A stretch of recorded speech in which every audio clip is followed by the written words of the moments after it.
দর্শক এবারে জানিয়ে দিব এক নজরে দৈনিক পত্রিকার শিরোনাম। শুরুতে আমাদের হাতে রয়েছে দৈনিক ইত্তেফাক। আমরা শিরোনামে দেখতে পাচ্ছি তত্ত্বাবধায়ক প্রধানের নিয়োগ প্রক্রিয়া নিয়ে ঐকমত্য হয়নি।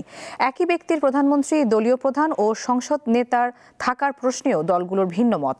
31 জুলাইয়ের মধ্যেই জুলাই সনদ চূড়ান্ত করতে চায় কমিশন, বলেছেন আলী রিয়াজ।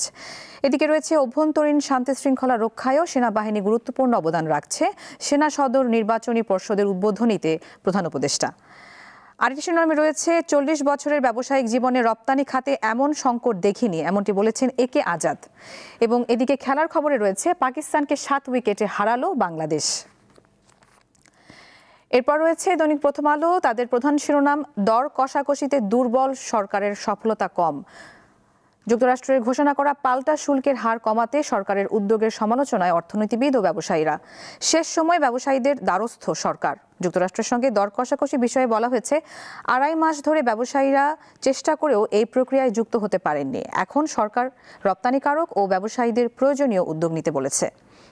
এদিকে গোপালগঞ্জের সহিংসতার বিষয়ে বলা হয়েছে, গোপালগঞ্জের সহিংসতা ঠেকাতে পর্যাপ্ত প্রস্তুতি ছিল না, স্বরাষ্ট্র মন্ত্রণালয়ের সভা।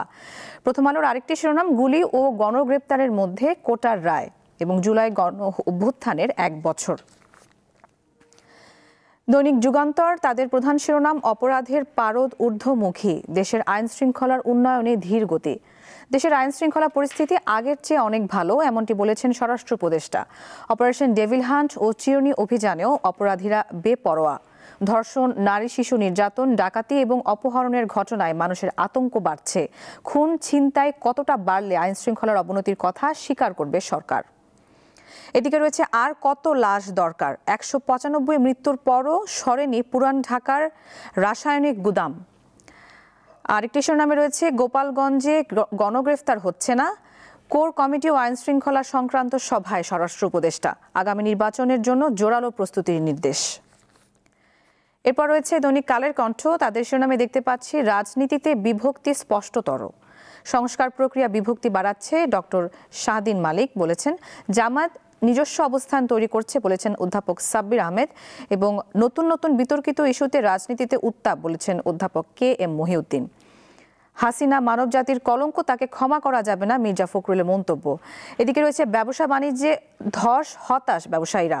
এমচামের নীতি সংলাপে সৈয়দা রিজওয়ানা হাসান, পাল্টা শুল্ক নিয়ে উদ্বেগের কারণ নেই। এদিকে রয়েছে দেশের জন্য সেনাবাহিনী গুরুত্বপূর্ণ অবদান রাখছে, নির্বাচনী পর্ষদের উদ্বোধন করলেন প্রধান উপদেষ্টা। এরপর রয়েছে দৈনিক আমার দেশ। শিরোনাম, এনসিপির তরুণ তুর্কিরা নির্বাচনী মাঠে, জুলাই সনদ ঘোষণাপত্র ও বিচার দেখে ভোটের সিদ্ধান্ত। 3 আগস্ট নতুন রাজনৈতিক কর্মসূচি ঘোষণা। দেশব্যাপী জরিপের ফল অনুযায়ী নির্বাচনের প্রস্তুতি। প্রার্থী ঘোষণায় কৌশলী জোটের সিদ্ধান্ত পরে। মনোযোগ দলের বিস্তৃতি ও শক্ত কাঠামোর দিকে। এদিকে রয়েছে রাজনৈতিক মতাদর্শের ঊর্ধ্বে থেকে যোগ্যদের পদোন্নতি দিন, সেনা সদর নির্বাচনী পর্ষদ উদ্বোধনীতে প্রধান উপদেষ্টার মন্তব্য।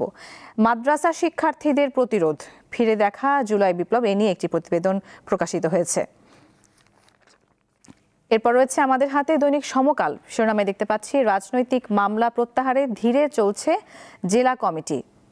ডিসিদের তালিকা থেকে 1000 মামলা প্রত্যাহার। পিপি ও রাজনৈতিক দলের তালিকা থেকে 14,600। 11,155 মামলা প্রত্যাহারের জিও জারি।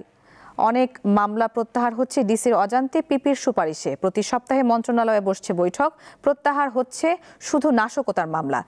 এদিকে রয়েছে সরকারের দুর্বল প্রস্তুতিতে ব্যবসায়ীরা হতাশ। এবং খেলার খবরে রয়েছে, মুস্তাফিজ জাদুতে দাপুটে জয়। দর্শক, দেখে নিলাম আজকের দৈনিক পত্রিকার শিরোনামগুলো।